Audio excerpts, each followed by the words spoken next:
You hearing those pings? Yep. I'm going to keep myself on mute so that doesn't happen.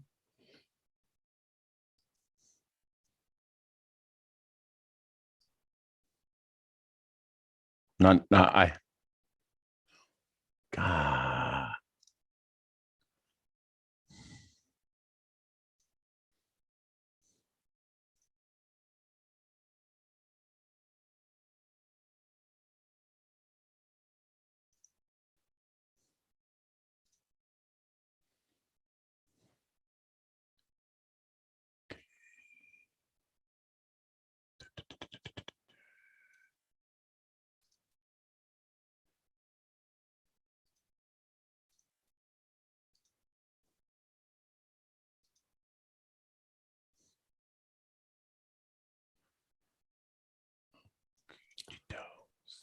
If I click on chat, will I be able to see people talking? No. So you're the only one who sees that? Yes. I would actually jump into YouTube live stream if I wanted to do that, but well, I don't need. What you can do is go onto the.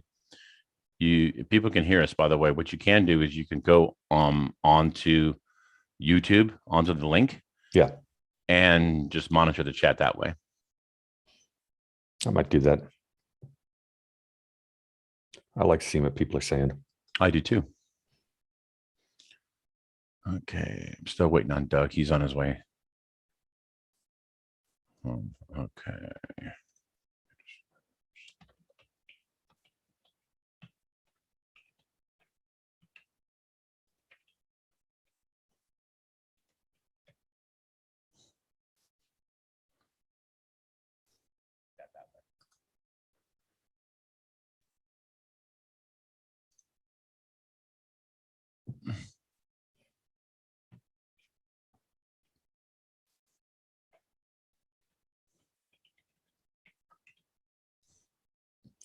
On YouTube, it looks like I come up as a blank black screen. It doesn't really matter. The only thing that you need to see is the chat. I just want to know if other people are seeing the same thing on YouTube. Yeah, they are. They're seeing a blank screen for me? No, because I'm watching it on YouTube. I always watch it on YouTube. Gotcha.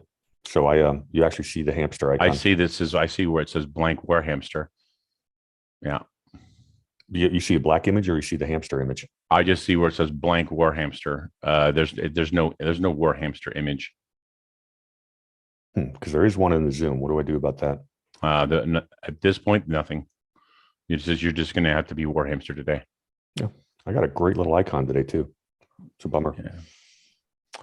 Hey guys, how you doing? Tiffany, I'm well. And so, hey Darren, how you doing? Penny, Debbie, Rita, Teresa. Yes, War Hamster decided to join us today in studio, so to speak. Hello, everyone. Since I've only chatted with you in the past, hello. Yeah, dude, feel free to chat with them. Darren, does that mean you can actually see my hamster icon?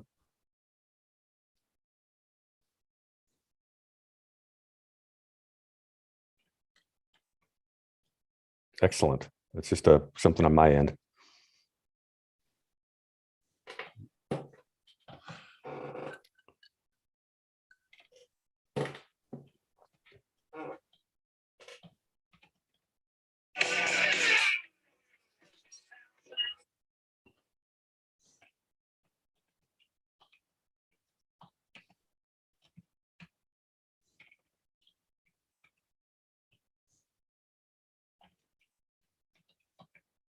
We got a first-time visitor, it looks like, from Wichita Falls, Texas.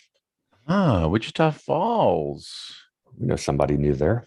I've been through there a couple times. I wasn't born too far from there.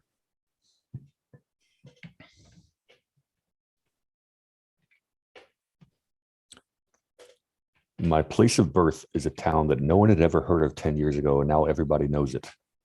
Del Rio.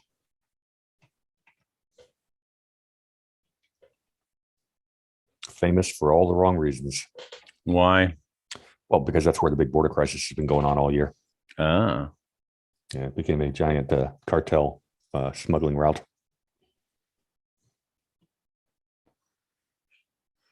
Yeah, I see the same thing, Darren. I see the same thing. Okay. There is Douglas. Douglas Gibbs in the house, the man, the myth, the legend in his own mind. Oh, he didn't hear any of that. I didn't hear any of what. Douglas Gibbs, a legend in his own mind. I think it was a little bit Better longer. be a legend in my own mind and not a legend. The man, the myth, the legend in his own mind, I think is what I said. Hello, Doug. Hello, Cindy. And we have more bots. You know what I'm going to do, bro, is why don't you say something, War Hamster, say something in the chat and I'll make you a moderator.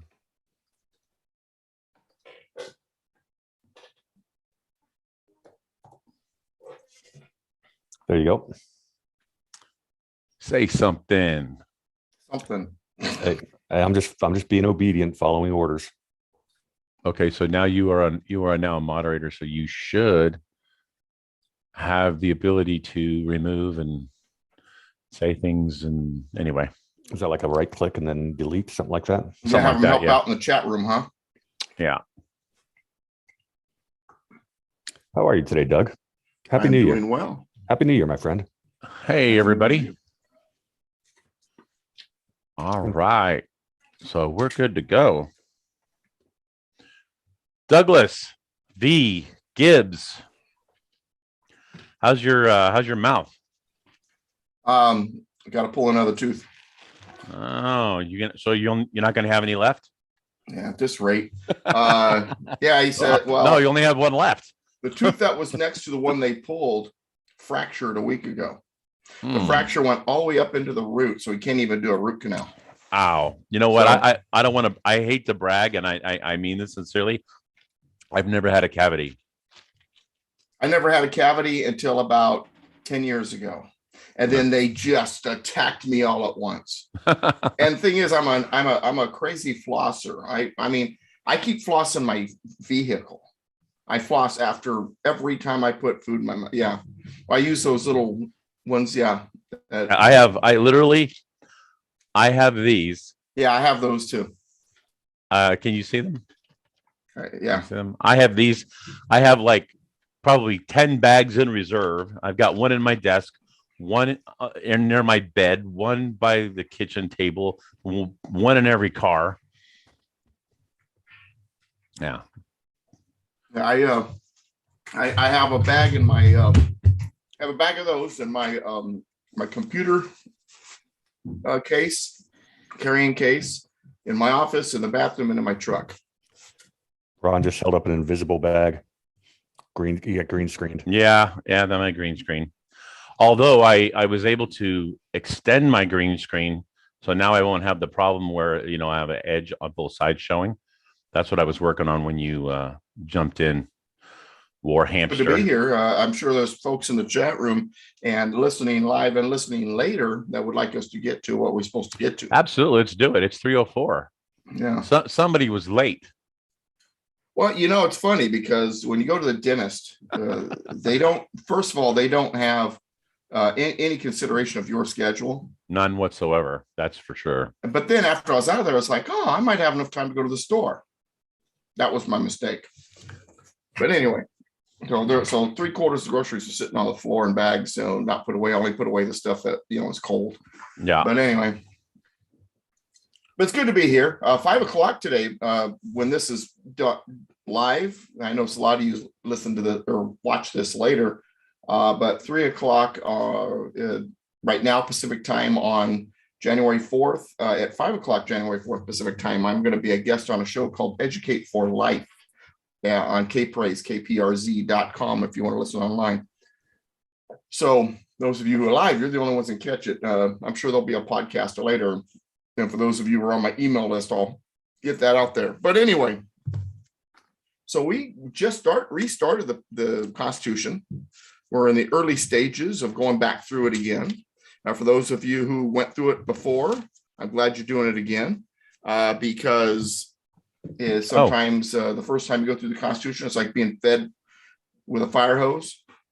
And I'll be right back. I gotta go get my my book. It's in my doesn't have his next to my pocket bed. Constitution. No. Hey Brady, just hand him one. Oh no. Anyway, War hamster. oh yeah, I'm sorry. Yeah, we'll talk about that later.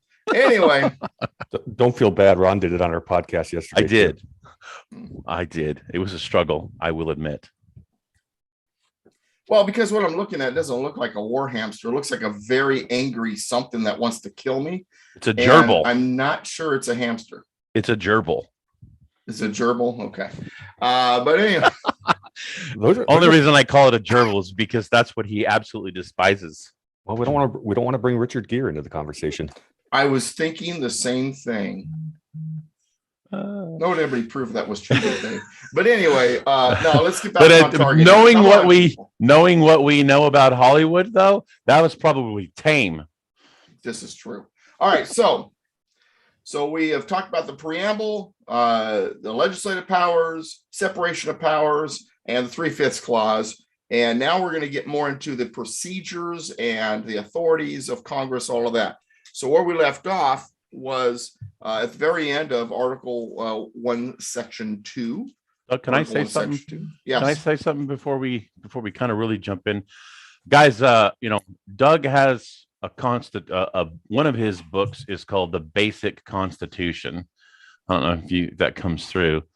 Basic Constitution, and all of the stuff that he's talking about now is actually in written form. And if you read this book, it's like having a textbook for what we're talking about. If you read this ahead of time, it makes life so much easier and you'll get so much more out of the class. So right. I can't encourage you in stronger terms. He's actually working on a revision of this book currently, but it's still a ways away from being out there. But this is an exceptional tool to help you really understand and make this class so much more valuable. So anyway, I just wanted to say that, Doug. I appreciate that. And I couldn't have said so better myself. The basic Constitution says the basic information. I do talk a little bit about a few more things than the basics, but that's what I want to put in the revision is all this new stuff now that I'm talking about that. Because, when I wrote that book, I wasn't really overly worried about whether or not there would be problems with people being forcibly jabbed, for example. So there are things that have happened that have created the need for an updated copy.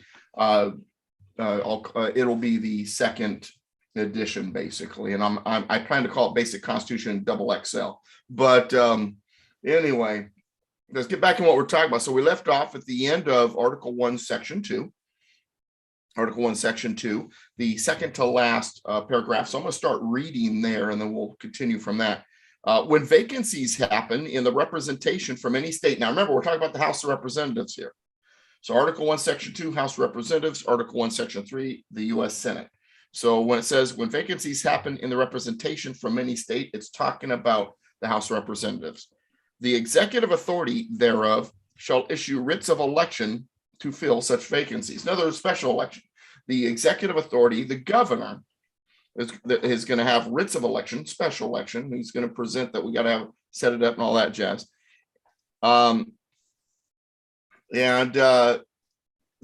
is to fill the vacancy. It's not temporary. It's to fill the vacancy for the remainder of that term. So let's say the vacancy happens, 1 year and 3 months into the 2-year term. Well, then that's going to be good for 9 months, and then the person's up for re-election. So when vacancies happen in the representation from any state, House of Representatives, the executive authority, the governor thereof shall issue writs of election, special election, to fill such vacancies. The House of Representatives shall choose. I love the way they spell choose there. My, how much the language has changed. But, or at least in the spelling and things like that. But the House of Representatives shall choose their speaker and other officers and shall have the sole power of impeachment. So let's talk about the first part, choose the speaker.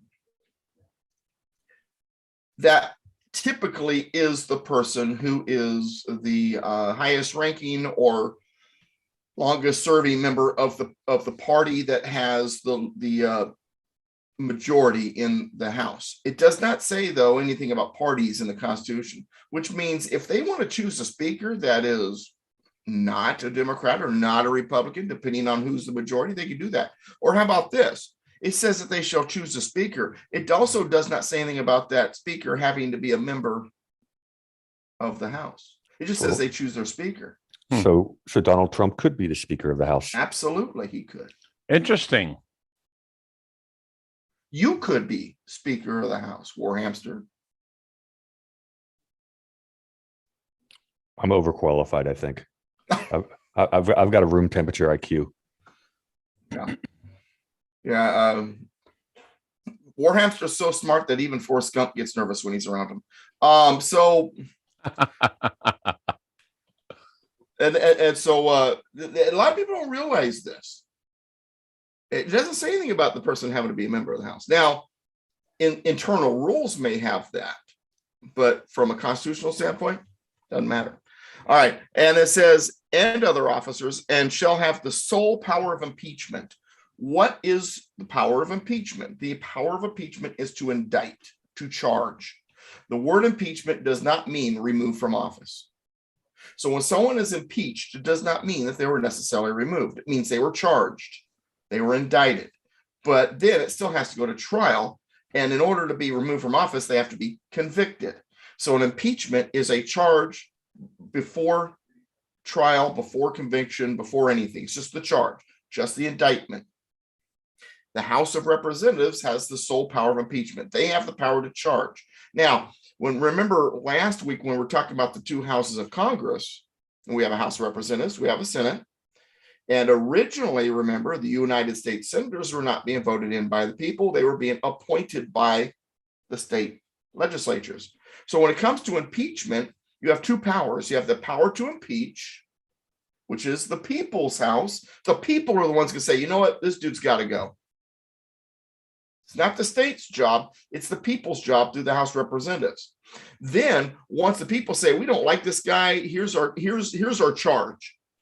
The trial is then held by the quote unquote upper house, the U.S. Senate, the people who were appointed by the state legislatures. So in a sense, you can say when it comes to problem people in the system, it's up to the people to point it out and charge them, and it's up to the state legislatures or their representation to determine whether or not it is true.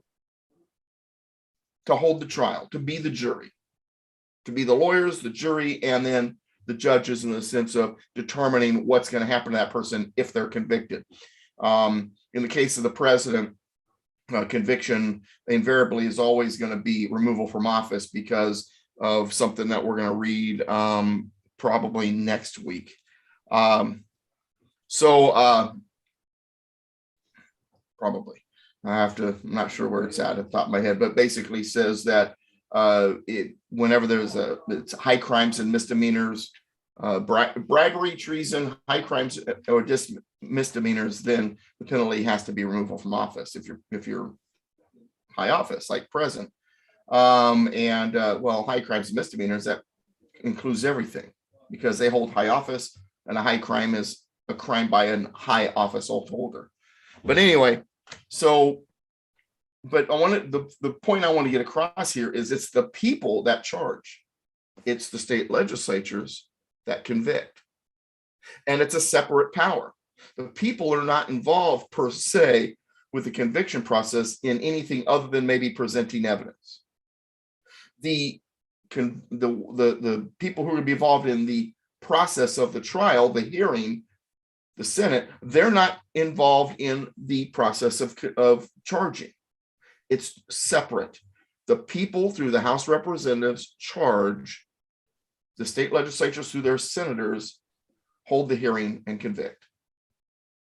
So, and I know it seems simple, but for a lot of people, that's a real eye opener. They hadn't thought about it before. Okay. I remember. I remember this whole thing with Clinton in like, what was it, like 96, 95 ish? I remember because I was like, oh man, they're going to impeach him and he's going to be gone. And they're like, oh no, it's got to go to the Senate because I was naive to how things worked, in my mid 20s. So, but that was, like you said, that was very eye opening. I apologize, by the way. I can attest to that. Is it Dr. Pepper today? Yeah, it's Dr. Pepper today. I had my no Dr. Pepper day yesterday. Okay.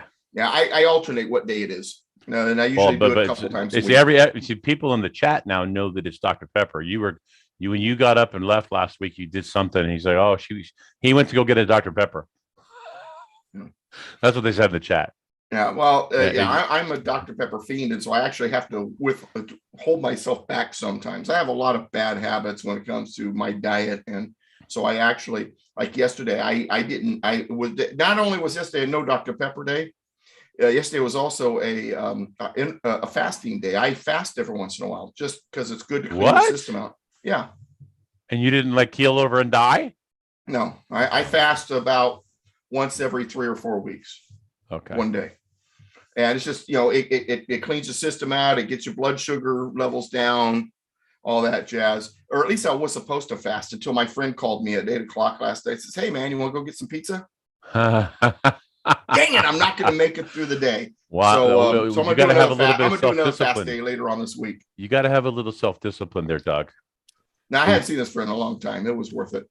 You're killing me. But the thing is, he got cauliflower crust pizza. So at least, I wasn't totally into the dough.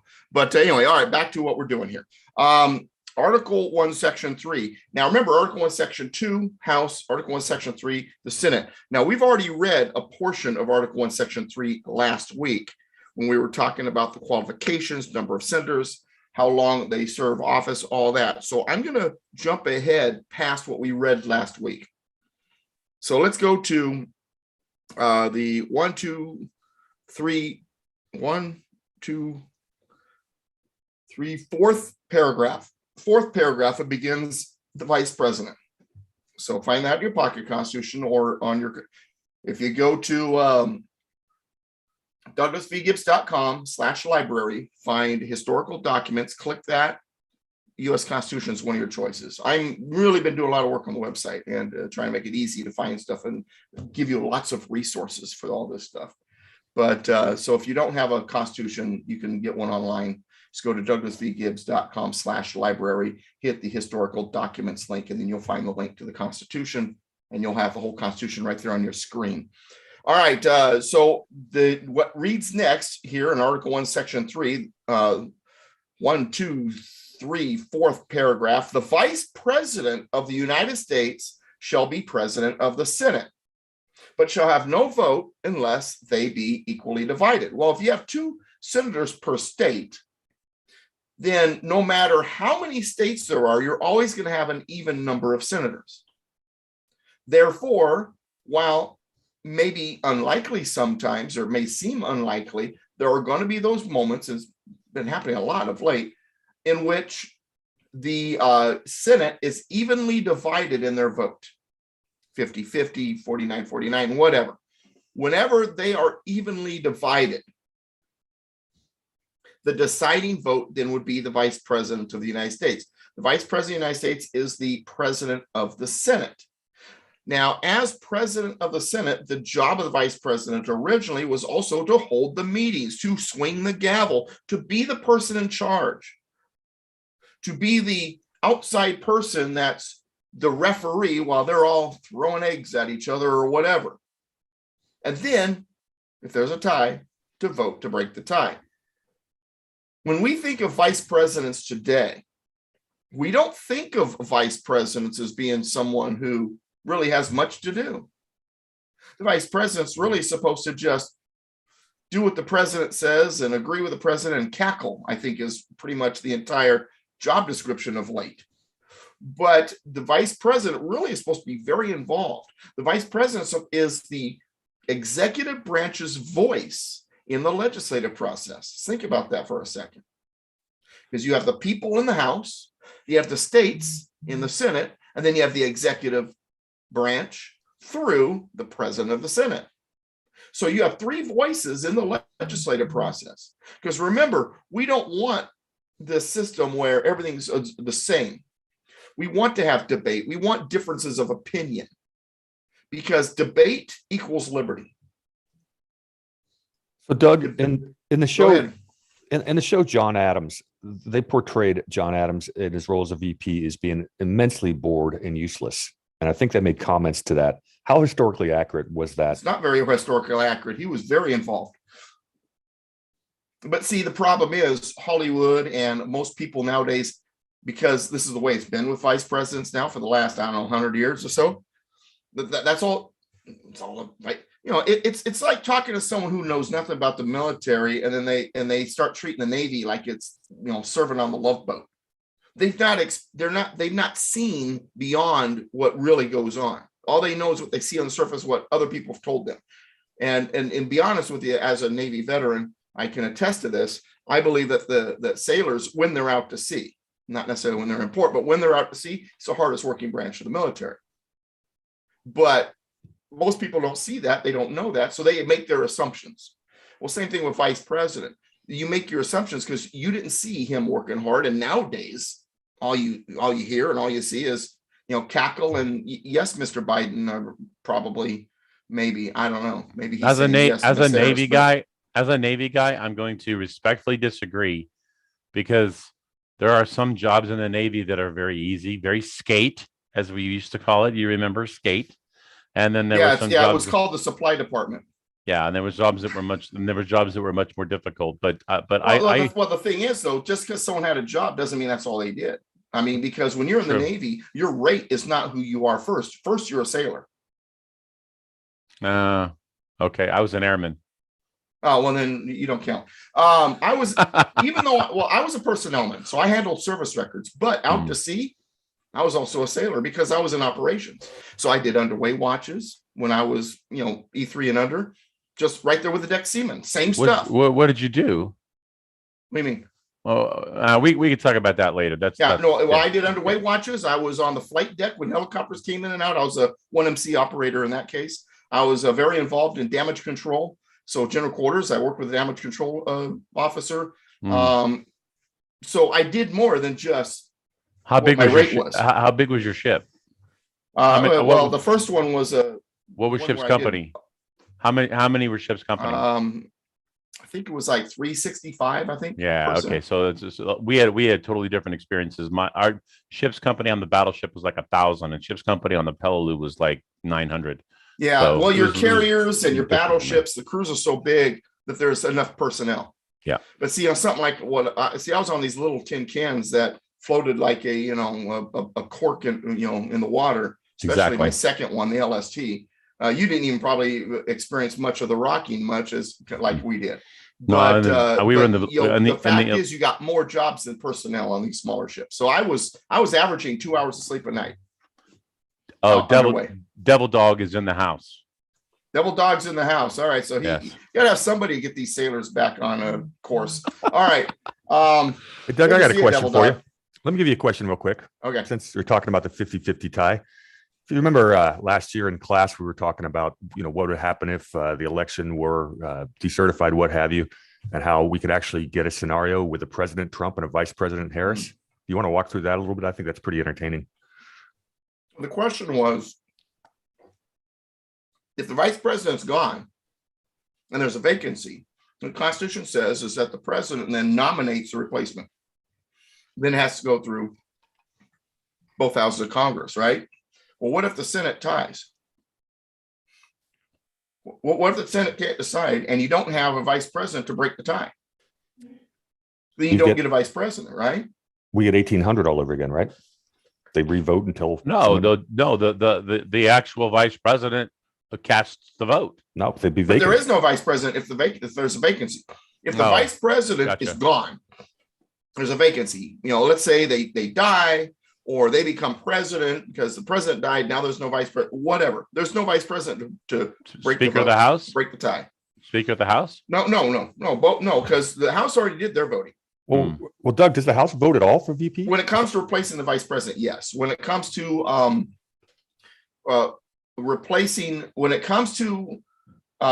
voting in the vice president, like with electoral situation, then it's just the Senate.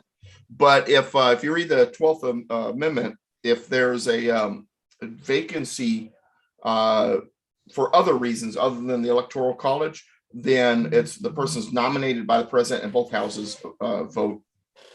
And now you got a situation where you can get a tie though still in the Senate. You got either way, the potential for a tie in the Senate is still there.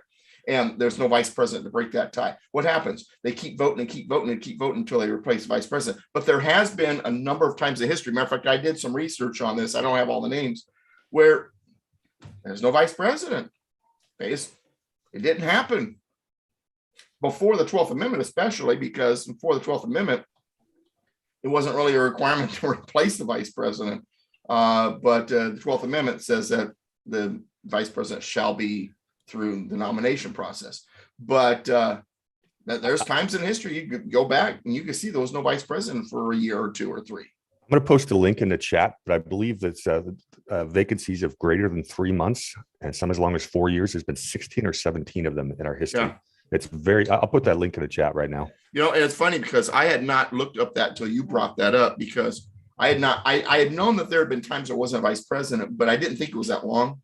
It's just, I never been asked that before. So I never really studied it. And then, so when you asked that and I started looking, I'm like, holy cow, man. It wasn't just like every once in a while, it happened quite a bit. So, all right. So that's our situation. Vice president is president of the Senate. Now, do you remember when Palin was the vice presidential candidate under Yes. no name. I don't want to say his name because no name. I have trouble saying it without wanting to vomit. Yeah, no name. Yeah. I McStain. I have a shirt that says Muck. It says Muck McFain. But anyway. McTrader. But anyway, and she was asked by some kids in class as she was visiting, the elementary school kids, Sarah Palin was, what's the job of the vice president? She said, well, for one, you're president of the Senate. And she kind of gave a real quick, short explanation that included being a determining vote in a tie. And the media went nuts on her. Vice president's nothing. What are you making it sound like it's a big job? What's wrong with you? Kind of like, you idiot. No, she was right. Mm-hmm. Constitution says it's your president of the Senate, and the president of the Senate, historically, they were there. They were swinging the gavel. They were running the meetings. You ever watched the parliamentary things going on in Britain, where the parliament's going on? Who's the head of the parliament? Who leads that? The prime minister. The prime minister is the president of the parliament. And the prime minister, man, is, even though they are an executive in that type of system, of course, in the parliamentary system, there's no separation of powers. But prime minister in there swinging the gavel and shouting and screaming and throwing stuff just right there with the rest of them. It's supposed to be the same way with the vice president of the Senate.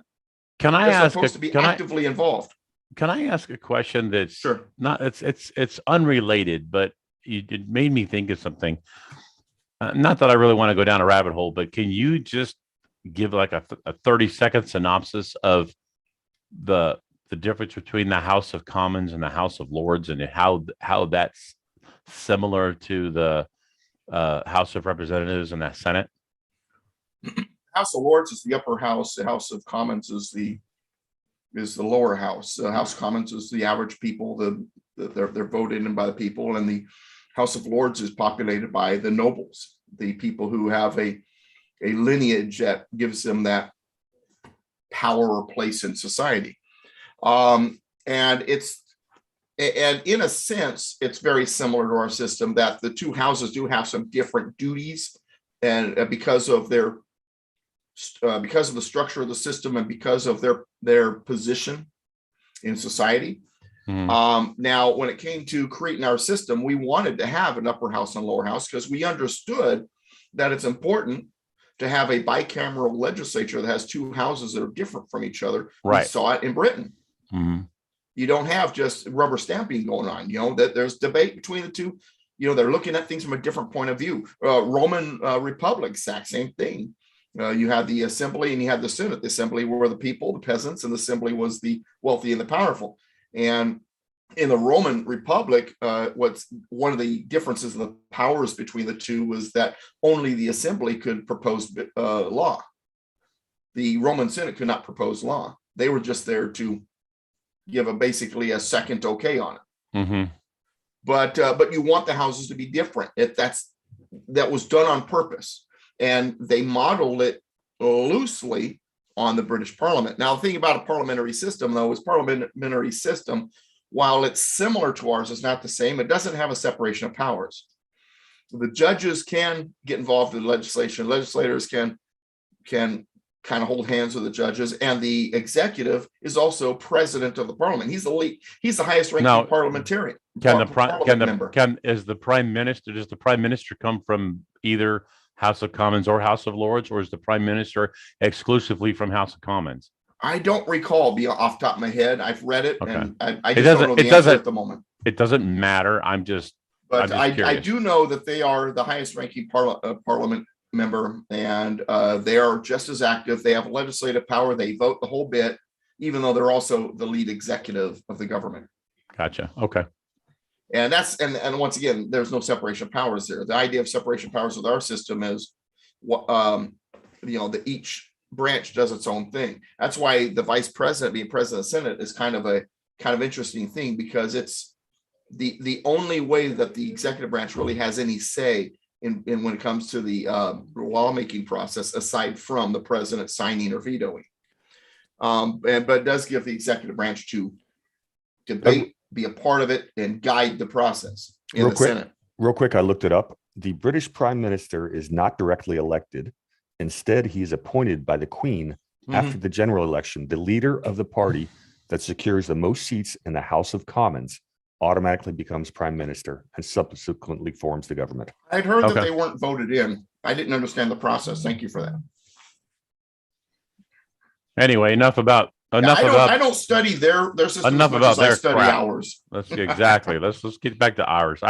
That was my fault for derailing it. It was something that just. It's okay. It's good, because I guarantee you, there were people out there that had the same question. Yeah. That's why I love having you guys with me, because aside from the chat, I really don't know what they are asking or what they want.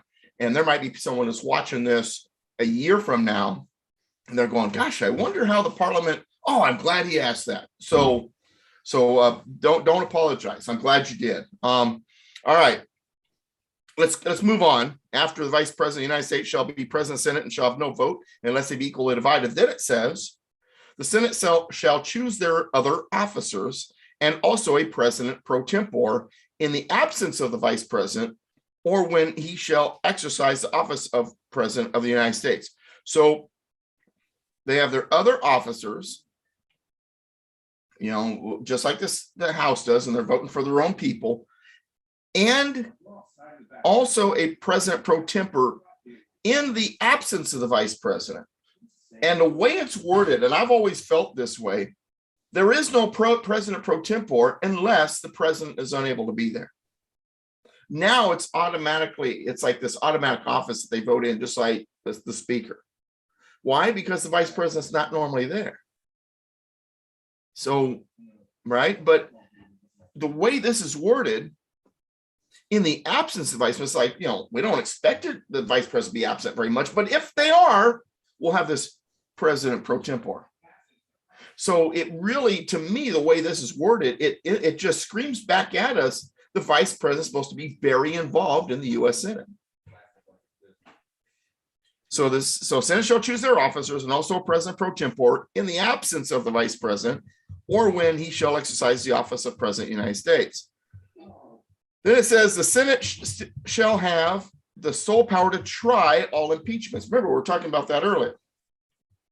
So they are the court.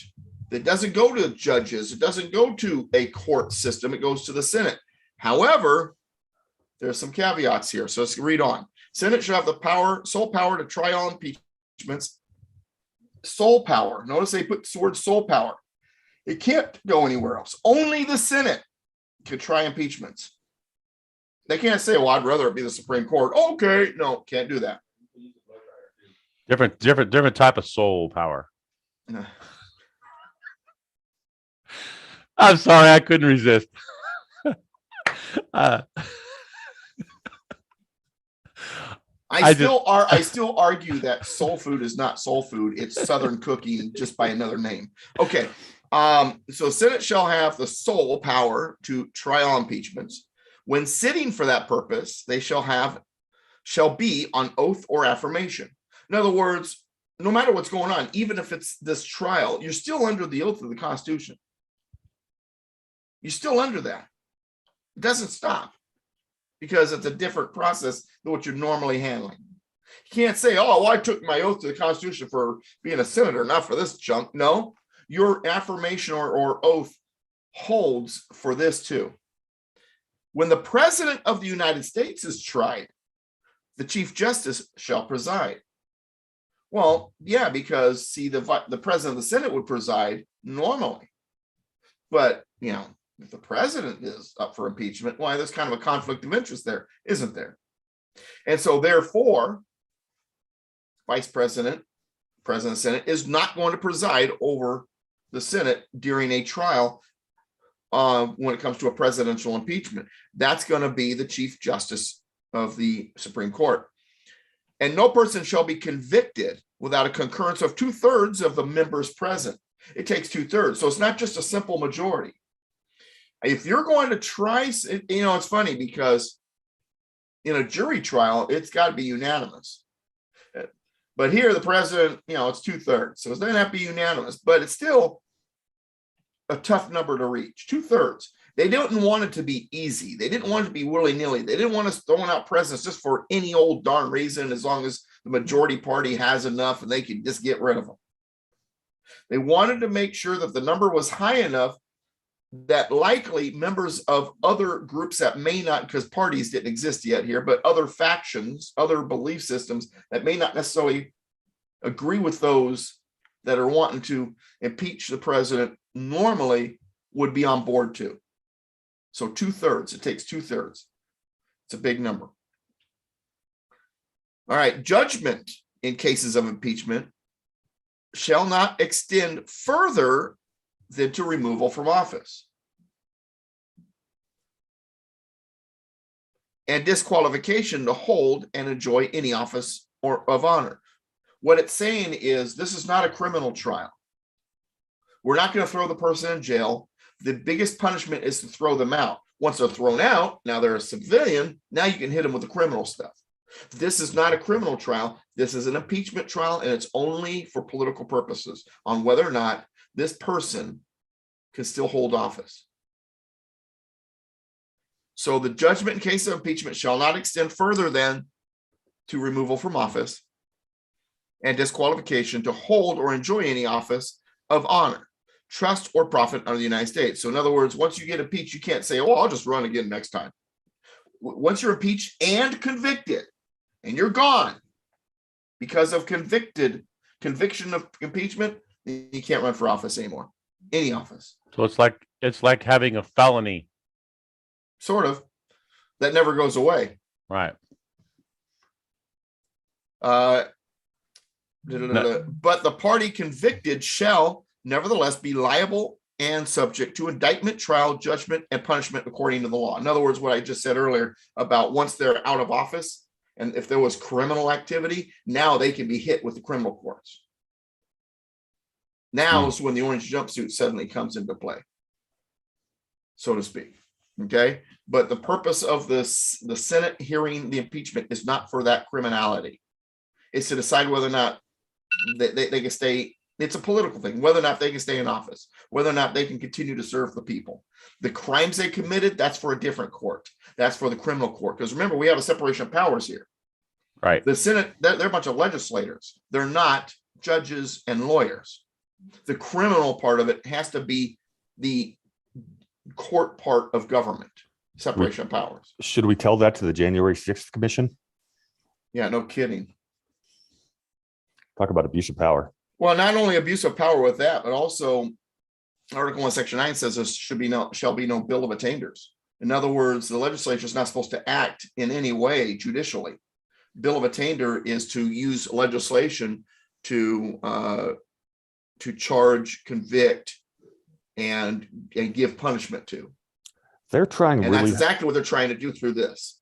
They're also trying really hard to get their grubby hands on Trump and his advisors' personal records that should be protected by executive privilege. They're trying every angle they can on that. Yes, they are. Well, you know what's funny about this, because they've gotten to the point where they believe their own BS, and so they're convinced there's something in there. And I guarantee you, if they got their hands on it, they would find nothing. No, there is stuff in there. If you Not subscribe to criminal. I don't think they really care about the criminal aspect. What they want is they want to know, if you subscribe to Devolution, I don't know, I'm sure if you've read Devolution, but if you subscribe to Devolution, there's a lot in there that Trump has done to organize the government in such a manner that it's continuity of government type things. So I've heard that, but I still don't see the unconstitutionality. No, it has nothing to do. It or has the criminal aspects. It has nothing to do with unconstitutionality or. But if they're trying to go after him, then to me, in my mind, I think they want to know. Trying to get him criminal. They want to know what they want to know what he set in motion. Oh, so they can stop it. Right. Okay. So it has nothing to do with going after him. It's about going after what he set in motion. Yeah, correct. I got you. And I've got Devolution on my computer. I've read portions so far. So I can't give an opinion one way or the other yet because I have not fully immersed myself in that. Right. Those writings, but so far I'm impressed. It's very interesting. Yeah, it's very, very, very well done. All right, Dan. For those of you who are like, what the heck are they talking about? You can go to Patel Patriot. I think was it Devolution? Devolution.link. Okay. But it ultimately goes to Patel Patriot's website. One of you guys has a phone on your desk, and whenever it's on vibrate, and whenever it goes off, I hear it in my. Yeah, that was probably me. I'll move it over here. All right. Well, the interesting thing about going after waiving Trump's executive privilege or knocking it down is that opens up all of Obama's records. It's going to open up all of Biden's records. Well, that's the reason why. Yeah, exactly. And I've heard people say that they really don't want to go down that road because it opens up all kinds of possibilities. Well, that's my understanding of what he's doing with the tax records.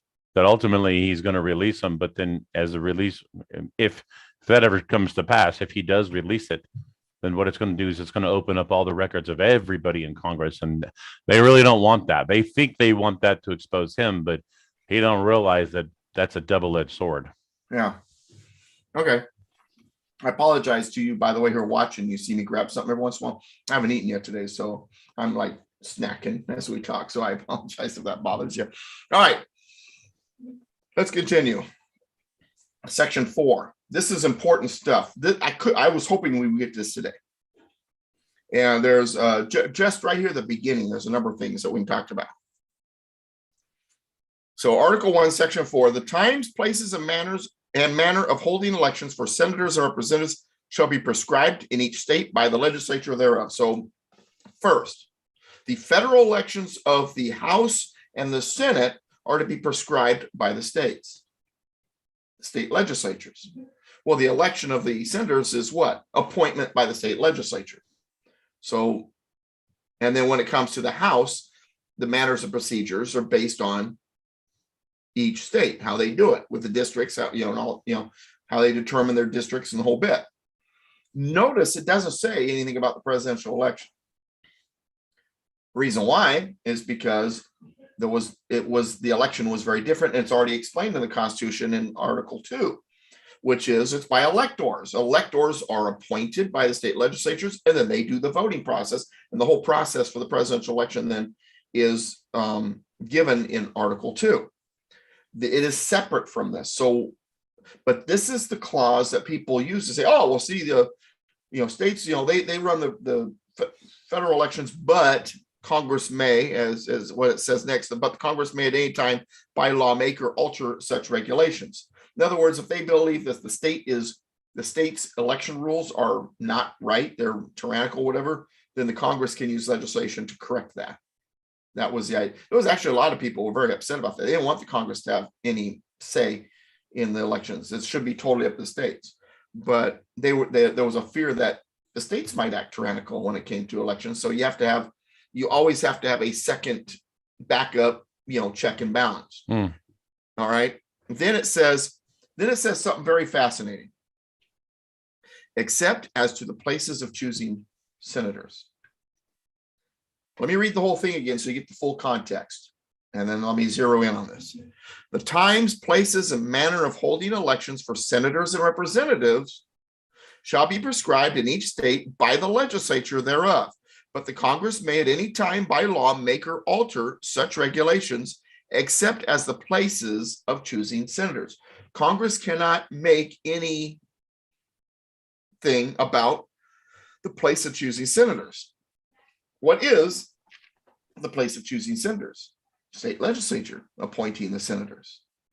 So if it says that Congress may not make any law or alter such regulations as the place of choosing senators, then we have to ask ourselves, was the Congress proposing the 17th Amendment legal? No, No. because they took it away from the states. Yeah, but it says right here that they're not supposed to make any alter regulations, anything like that regarding the place of choosing senators. It says so right there. I understand that. So the 17th, that's actually, I'd never even thought about that, but that's excellent grounds for nullifying the 17th Amendment. Absolutely, it is. There's two places in the Constitution where the 17th Amendment is suspect. That's one of them. The other one's in Article 5. When we get there, we'll go over it. But, and you know what? It's funny because I came across the Article 5 one first. Then later on, I'm reading this and I'm like, places of choosing senators. Why didn't I see this before? This was only like a couple, 2-3 years ago that I actually came across this. So I actually, in my book, Basic Constitution, this is not a point I make because I hadn't realized it yet when I wrote that book. This is like, I think about 2-3 years ago. And I'm looking at it and I'm like, wait a second. Except as the place of choosing senators, that means the fact that Congress proposed that. So if that's the case, then what's the only way for the states to lose their equal suffrage in the Senate? They would have to propose the amendment through an Article 5 convention, and then they would have to consent to it. Congress could not propose the amendment, and any state that didn't ratify it according to Article 5 does not have to follow it. Raging Smirk is asking what was the original reason for passing the 17th Amendment. I'd like to give a stab at that. You will probably have a different reason, but I'm going to give it a stab saying that it's a whole lot easier to control the legislative, or excuse me, the elective process when the people have to vote on it. If you have, hold that thought. I got to grab something, a book. Okay. And he disappears and then he comes back. And I'm going to agree with Ron. This is huge. Oh, I'm glad this got brought up. I'm glad the book was close to at hand. All right. So the book, let's talk about the 17th Amendment. Why would they do such a thing? Okay. Well, the reason is in this book that I'm holding here. You recognize the book? I saw FDR. Enough said. All right. The name of the book is FDR, My Exploited Father-in-Law, an intimate account of the man, the regime, and the legacy, written by a gentleman by the name of Curtis B. Dall. Curtis B. Dall was the husband of FDR's daughter. So this is FDR's son-in-law who wrote this book. All right. To help you, audience, about the 17th Amendment, why? I'm going to read just a little bit from this book. Occasionally on a Saturday morning in the summer of 1912, Bernard Baruch, who was Bernard Baruch, Warhamster? I'm drawing a blank. I knew that. He was one of the big bankers. He was right up there with JP Morgan and all those guys. All right, so to give the short end of it, look it up. Bernard Baruch, Baruch. So occasionally on a Saturday morning in the summer of 1912, Bernard Baruch would walk into the Democratic headquarters with Woodrow Wilson in tow. Remember, this is before Wilson was president. Leading him like one would a poodle on a string. I love that. That's just, the image is so great. Wilson would be quite solemn-faced in appearance, dressed in dark formal clothes, having just arrived in New York from Trenton.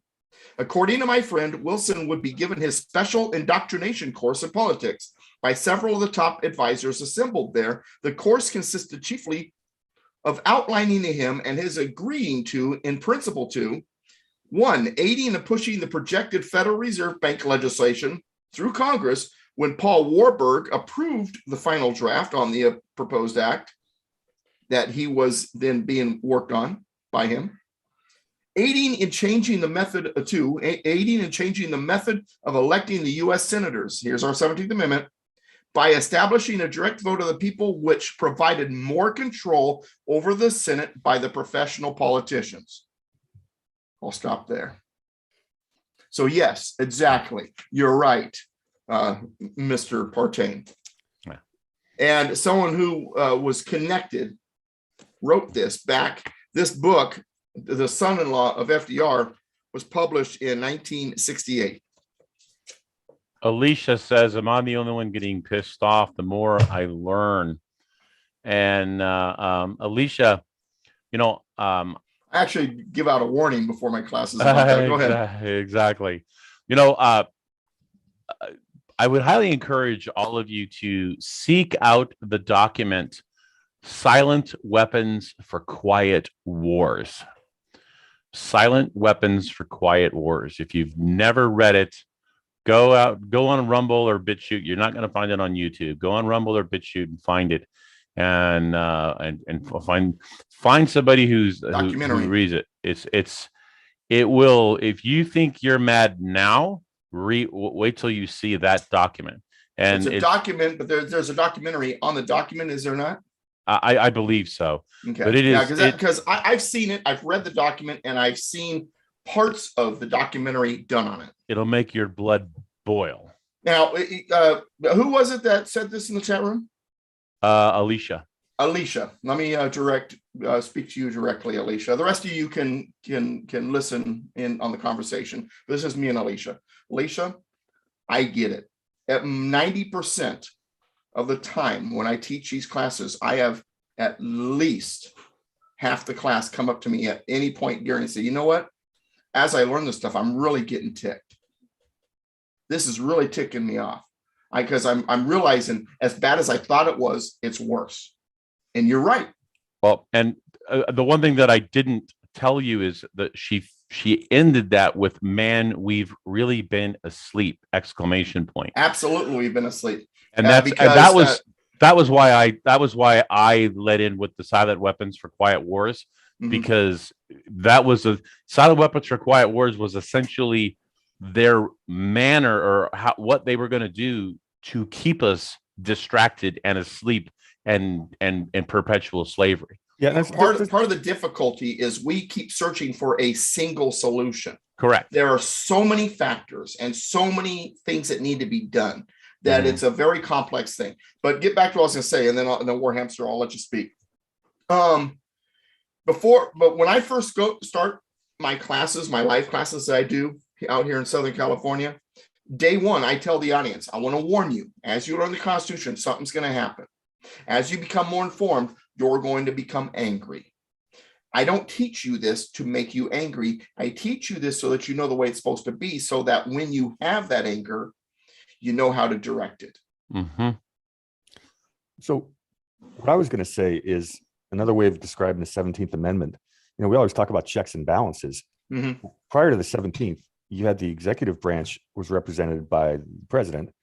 You had the people represented by Congress, and you had the states represented by the Senate. After the 17th Amendment, the states no longer had representation. The senators were chosen once again by the people in a national popular vote. So basically, it was the states signing away their own sovereignty. Right. And now the states never signed away their own sovereignty because the 17th Amendment was never fully ratified. It was just declared. Well, it wasn't at the time, but it was later with other states. But here's the point. Why would they ratify it? That's my point. There's one of the reasons is this. Number one, because they were being accused of corruption. The accusation was we have to change it because the corporations and the power people are buying off the legislatures so that the power people are putting in their own people in the Senate. So in other words, they projected. They used exactly what they wanted to do as the accusation. Now, that's what happens to these? Well, hang on. What that's happens to called these the Hegelian politicians? That's What called happens to the these politicians when they're accused of being a racist? What's the first thing they do? project. Oh, no, not me. Whatever you need me to do, I'll correct this. Mm-hmm. Hey, you guys are a bunch of you guys are corrupt, and we know it. But tell you what, we'll get off your back. We're calling you corrupt if you just pass this amendment. That's called the Hegelian dialectic. It's problem, reaction, solution. Mm-hmm. That's number one. Number two, what was going on is which goes on today. All right, member of the state legislature who's going to vote on this. Tell you what, you're one of the people we know is not in line with our progressive movement of changing the Senate. If you ever want to be elected again, if you ever want to hold committee again, if you want to have any say in the system ever, you'll vote for this. Otherwise, we will destroy you politically. Your call. Well, the same game was going on with the Federal Reserve Act. Mm-hmm. And it initially was Senator Aldridge was a Republican with a big ego, and he was on Jekyll Island and proposed the whatever Banking Reform Act, even though everyone knew all of his sponsors were the bankers who created the problem in the first place. So that when that failed in 1912, they changed a couple clauses and had a bunch of Democrats propose it, and all of a sudden they sold it to the public as this is a great new anti-banking law. Same thing. And then the banks paid for advertising to try to convince everybody that it was a horrible idea, making the people the people want it more because the bankers didn't want it when it was just a reverse or psychological advertising, or however you reverse psychology advertising. Well, it's mass psychology is what it is. Yeah, but it was reverse psychology. The bankers were lobbying, right, but the bankers were lobbying against it. They use publicly. Marketing schemes to get the masses to agree with them or to do what they want them to do. We've seen this also being played out recently with COVID and vaccines and all that jazz. So I said that word, but the context I think will save us. All right. Let's continue. So the times, places, and manner of holding elections for senators and representatives shall be prescribed in each state by the legislature thereof, but the Congress may at any time by law make or alter such regulations except as the place to choose senators. That's what we just talked about. And understand something. The Congress wasn't the enemy yet. We had people who had they were honor, sacred honor. That's what I'm looking for. They all had sacred honor. We were, there was battling. There were games being played by some of them, but for the most part, they weren't going to do something that was absolutely egregiously crazy, or at least not back then, or at least that's what they thought. Then the next one, though, is one of my favorite lines in the Constitution. The Congress shall assemble at least once in every year. There were actually those in the convention that argued that was too often. Hmm. And the way I like to explain this to really get people to understand, it's funny because the left, what they'll do is they'll argue, we got this do-nothing Congress. They don't do anything. The only way a Congress is worth a darn is if they're passing laws like crazy, apparently. No, I love do-nothing Congresses. The less they do, the happier I am. I remember when President was president. Yeah. I'm trying to stay away from the profanity. I'll get it. And so when President O was president, and I remember him being accused of being on the golf course too much. Remember that? Oh, he's doing nothing. He's always on the golf course, never in the Oval Office. I'm like, no, let him go golfing. Right. The more he's on the golf course, the happier I am. In fact, what I want is a golf tournament with Obama and all of Congress, and for it to last months, years. Right. So the Congress shall assemble at least once in every year. There were actually those that argued that was too often. Well, why did they argue it was too often? Because the authorities of the federal government was so little that unless there was a war going on, there really wasn't anything to do. Wait a second. I got a farm in South Carolina, and you want me up there in the capital somewhere in the Northeast to do nothing? We're not at war. There's no authorities for anything else. What am I gonna do? Twiddle my thumbs? I got crops to take care of, or I got a store to keep, or I have a profession to manage. I don't have time to be in Congress when the authorities are so low, there's nothing to do. Once a year is too often. That was the attitude. Boy, I tell you what. Well, a lot of people are, ask, what can we do? How can, I would highly encourage you guys to get the book American Marxism by Robert Levin. Absolutely. Yeah, Mark Levin. I said Robert, by Mark Levin. In the last chapter, he gives a lot of he gives a list of things that you guys can do at your local level. Just ideas and things. There's a few things in there that he says that I'm like, when he talks favorably about Fox News, I'm like, oh, I don't know about that. But well, there's personalities of Fox News I'm still willing to watch. There's about 3 or 4 of them anyway. Yeah, but when he's talking about Fox News, when he talks about Fox News being a conservative organization that's worthy of saving, no, the owner, not from the ownership perspective, no. But I mean, outside of that, he has a lot of good things, suggestions that you could do, like FOIA requests, and I'll just leave it at that. There's a lot of things in there that you can, you can do, even if you're at home in a wheelchair. There's things that you can do to affect change. I talk about that a lot in my classes and my speaking engagements. Matter of fact, I'll be in Chino Hills on Saturday. So a lot of people are going to be down in San Diego on Saturday. I'm going to be speaking in Chino Hills. But you can go to DouglasVGibbs.com, look up my calendar if you want to see where I'm at and want to go see me speak. But anyway, one of the things I tell people is, well, they say, well, what can we do? I said, well, in the book of Luke in the Bible, it says to occupy until his return. What does the word occupy mean? It means to administer your ministry. Well, what is your ministry? Your ministry, we all have one.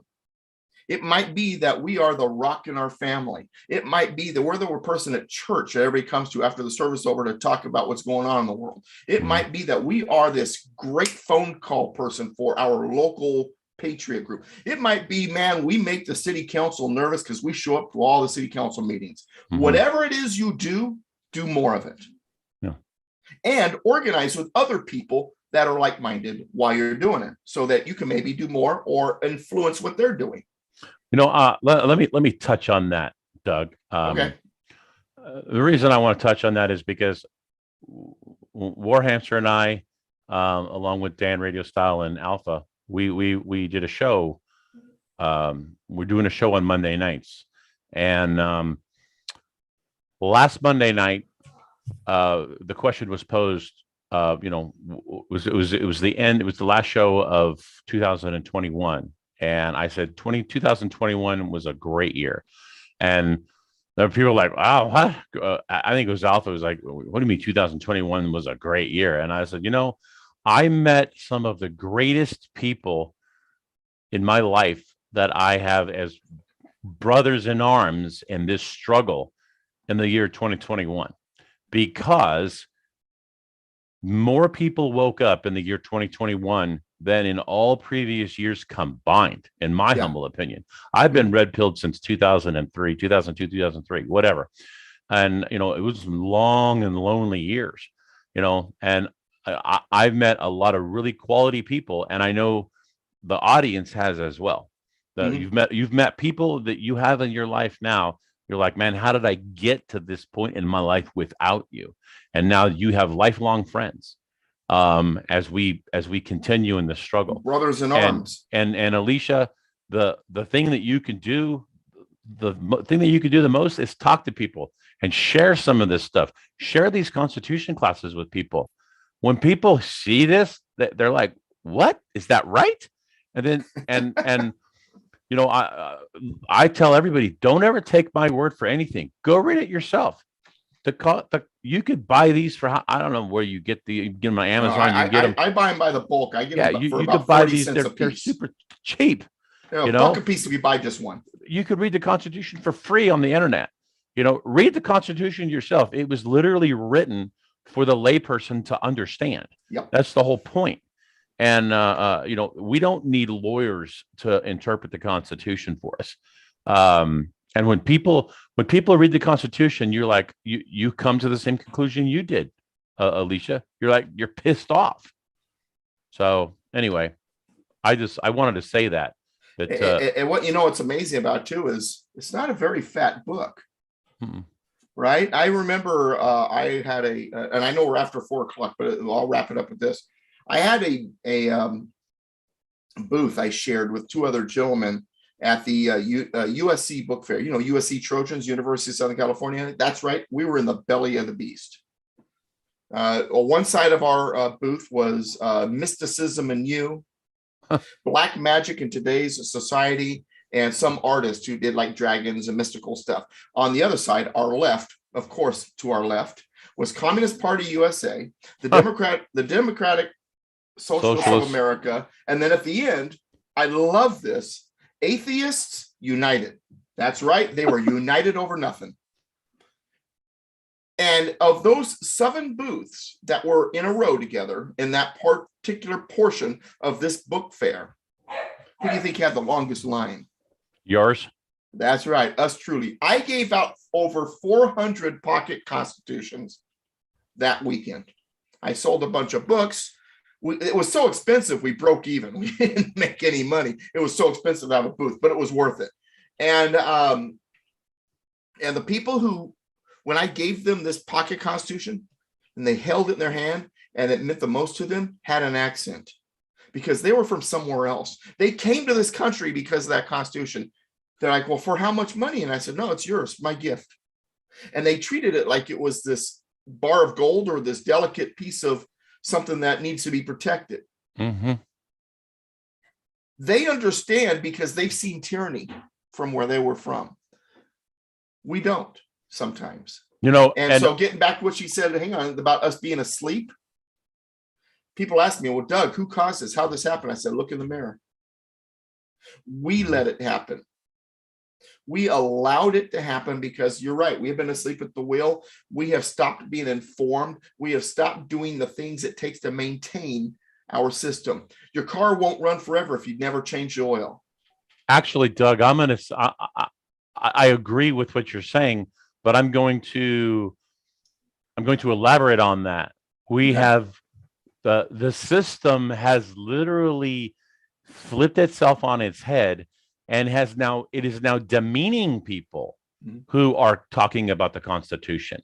We are now considered the enemy. We are against the government if we are talking about the Constitution. I mean, and the sad thing is that people believe that.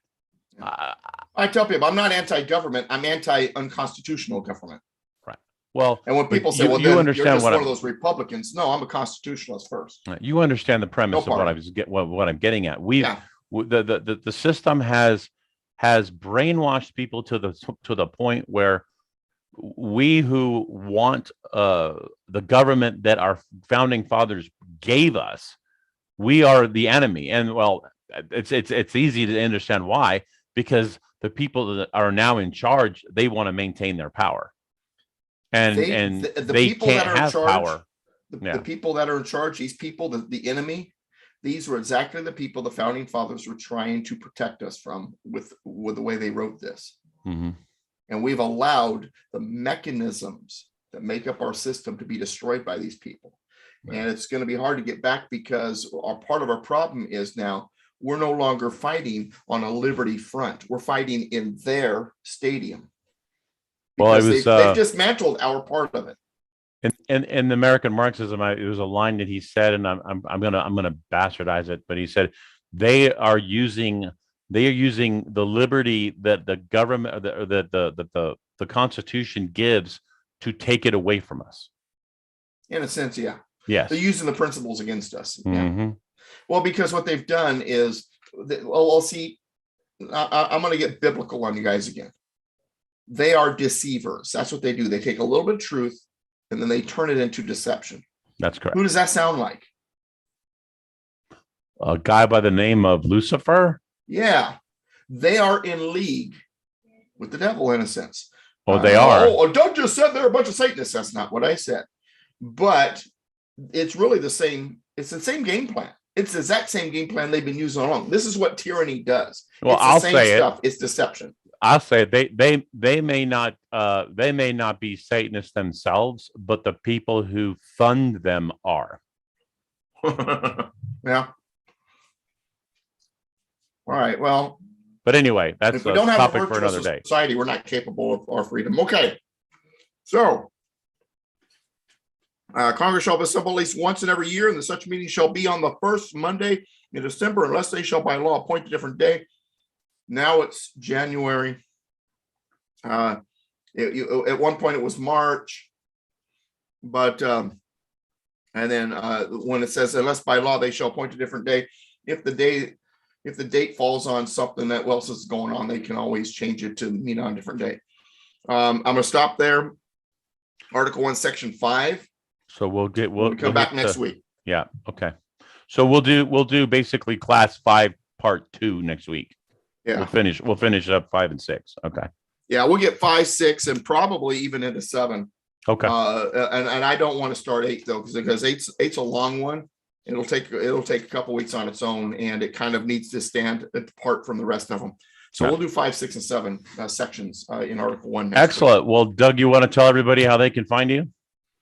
DouglasVGibbs.com, politicalpistachio.com. Let me say it slower. And again, for those of you who didn't have your pens ready, DouglasVGibbs.com. It's my name, DOUGLAS, V as in victory, GIBBS.com, or political pistachio, just like the nut.com, politicalpistachio.com. That's my blog. I try to put something on there every day. I've been really putting some interesting stuff of late, and I want to actually kind of say something about a couple of them. I have 2 of them on there that has gotten a lot of attention. One of them is titled Slavery Sleight of Hand. I did a lot of research. Okay. All right. And the other one is called Paranoid. Now, when I sent it out to Canada Free Press, I changed its name, and it's called Vaccinated and Paranoid. Okay.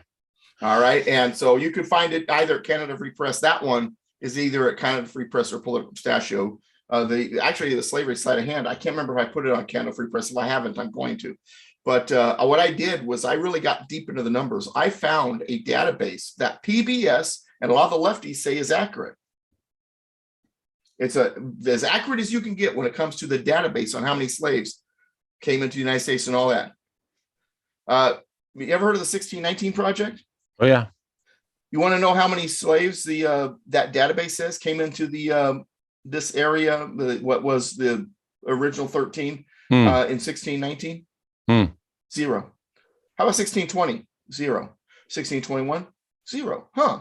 So something's wrong there. Could they be lying to us? No, they wouldn't do a thing like that. There's other interesting stuff that I put in this article. I didn't get into the Lincoln thing. I know that's where you're smiling because that's what you want me to do. I'm not quite there yet with folks, but I get into the numbers. If this is according to a guy from PBS, the gold standard of databases when it comes to the study of slavery, then I'm using their own numbers against them. Good. So check it out. Good. Well, guys, I don't know if you know this, but Warhamster and I think I mentioned it earlier. Warhamster and I are we are doing a weekly podcast on Mondays at so it's not, is it live? I think it's live, Warhamster on I don't remember where Alfredo's doing that. We'll get you some links. It was it was on Twitch for sure. And there's one other one. Yeah, I think it was D Live maybe, or that was like it. that. That was it. It was D Live, but we'll get you some links to where you can go if you want to see what we have to say, and we're always going to publish those. I'll put those on my Rumble account, which is rumble.com/Untold History Channel. So Untold History Channel, I like. I know you were talking about using that. Yeah, Untold History Channel. Yeah. So, excellent, guys. Well, we thank you all for coming. I'm seeing in the comments a lot of people had a great time, and we had a great time as well. Cool. So, and I think we're gonna make Warham's going to have a weekly invitation to join us. I think he adds a lot to the discussion. So, if he's available, he will be joining us. So, Now, let me say this real quick, audience. While I'm the Constitution guy, Mr. Constitution, Warhamster and Ron are two of the biggest brains I know, and I could not be surrounded by better people. You are in good company as a listener and a viewer, so definitely I'm glad you're here, and I hope you enjoyed it. And Ron and Warhamster, I'm telling you, there's a couple of the biggest brain people I know, so I am blessed to have them as a part of this. So Well, thanks, guys, for being here. appreciate the kind words. Thank you, Doug. Yeah, All right, guys. Thanks for having me on, guys. Yeah, pleasure. Absolutely. See you guys next week.